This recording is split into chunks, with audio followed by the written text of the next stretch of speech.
چلے ہم اس کو بتا دیتے ہیں تاکہ یہ چیپٹر کلوز ہو. نہیں ویسے یہ کوئی پہلی بار نہیں گرتا بم تو اس پروفیشن میں آپ بموں میں ہی رہتے ہیں, ٹھیک ہے. اچھا وہ جگہ کون سی تھی یہ بتائیں مجھے جہاں ہم گئے تھے؟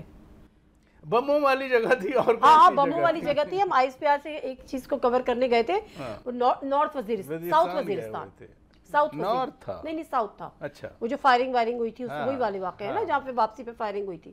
It was south. اچھا وہ انگور اڈا تھا, انگور اڈا تھا, ہاں ایگزیکٹلی. تو ساؤتھ وزیرستان ہے میرا خیال. تو وہاں پر جب گئے, آج کے لیے اتنا کافی نہیں ہے. پر اچھا صاحب آپ بتا رہے ہیں میں بتا دوں. نہیں میں کہتا ہوں آپ ہی بتائیں, لیکن جو آپ نے تو ہم نے نا گروپ پکچر ہو رہی تھی.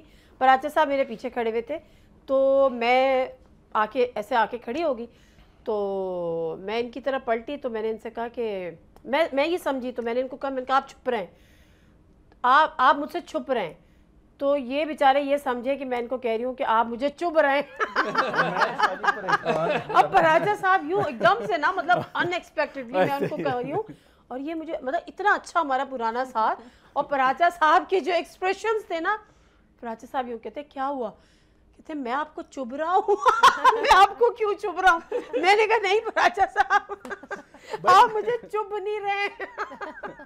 تو وہ بڑی چھوٹی سی بات ہے جس کو پراجا صاحب نے اتنا وہ کر دیا. بات یہ ہے کہ ریکارڈنگ کی ہے, اب میں اپنے ذہن میں پلان کر رہا ہوں کہ میں کیا ویژول کہاں, یا میں نے جو درمیان میں انٹرویوز کیے ہیں وہ کہاں لگانے, لنکس میں نے کیا, اور سڈنلی سمن سیز کہ آپ تو مجھے چبھ رہے ہیں. وہ میں نے کہا یہ کیا ہو گیا, لاسٹ ان ٹرانسلیشن ہو گئے مطلب. ہاں وہ جو ایکسپریشن تھے نا پراجا صاحب کے, تو وہ بڑے ظاہر سی بات ہے, ایک بڑا چھوٹا سا واقعہ تھا, لیکن جب ہم ملتے ہیں تو میں ان کو یاد دلاتی ہوں کہ پراجا صاحب آپ مجھے چبھ رہے ہیں. سبسکرائب کریں اور بیل دبائیں تاکہ کوئی خبر رہ نہ جائے.